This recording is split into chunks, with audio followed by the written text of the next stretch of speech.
I already knew enough about the science of the brain to know that brain plasticity was possible.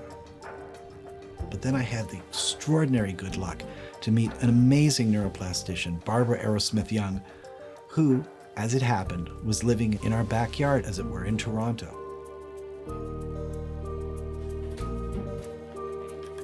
What I'm doing here at Arrowsmith School and in this program is actually changing cognitive capacity.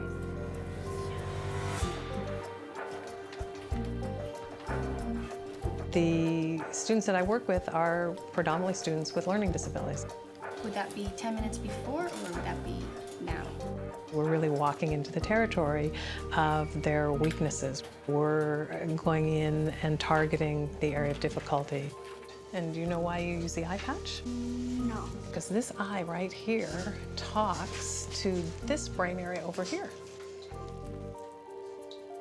Barbara Arrowsmith-Young was one of the first neuroplasticians I met. And she was a person who was born with a devastating array of learning disabilities. Many of her cognitive areas were quite retarded, in fact, in development.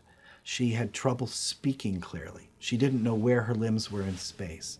But her most devastating difficulties had to do with a difficulty in understanding how to relate symbols. This problem was so devastating for her that she really couldn't understand conversations as they were happening in real time.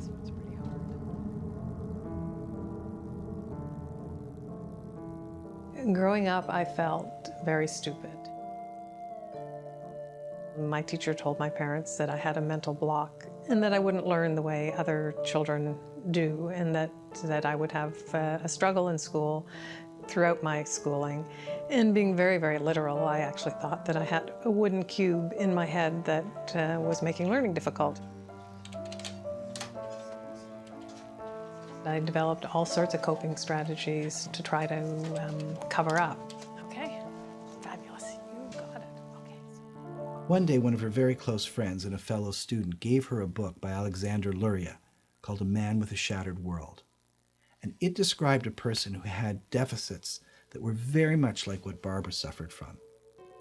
It was the story of a Russian soldier who had shrapnel in his head. And he too had trouble with grammar and logic and cause and effect and couldn't read a wristwatch.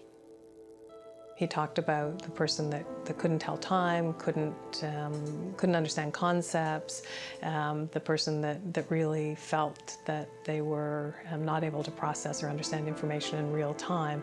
And it was like, it was an incredible aha moment. That soldier's lesion was caused by the shrapnel that had been lodged in the part of the brain that integrates signals from the occipital lobe, which processes vision, the temporal lobe, which processes sound and language, and the parietal lobe, which processes touch. So now she knew the junction or area of her brain that was underperforming. The problem was, Luria was never able to provide a treatment for the poor soldier he was treating. Then I also came across a paper by neuroscientist Mark Rosenzweig out of Berkeley, and he was looking at neuroplasticity and that the brain wasn't fixed, that the brain actually could change, that through very specific stimulation and exercise, you could change the brain at a physiological level, which then allowed effective learning to go forward. It made me realize, you know what, I don't need to be stuck with this learning disability. I don't need to live the rest of my life with it. There's a possibility here that I may actually be able to do something about it and rewire my own brain.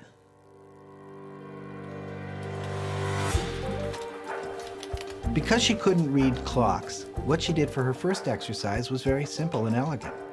I took a number of flashcards, I made up a number of times, and I drew the clock faces. And then she would add a minute hand and a second hand and a hand for the week and the month and the year. And a number of weeks into it, she started to notice some extraordinary changes. It was incredible. It was like blinders came off. And then what's your next hand?